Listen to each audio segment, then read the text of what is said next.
ಮಾತೃದೇವಿಯ ಅಡಿದವರೆಗೆ ನಮಿಸುತ್ತಾ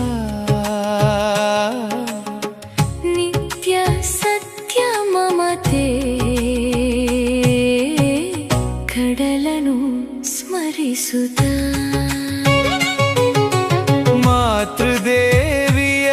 ಅಡಿದವರೆಗೆ ನಮಿಸುತ್ತಾ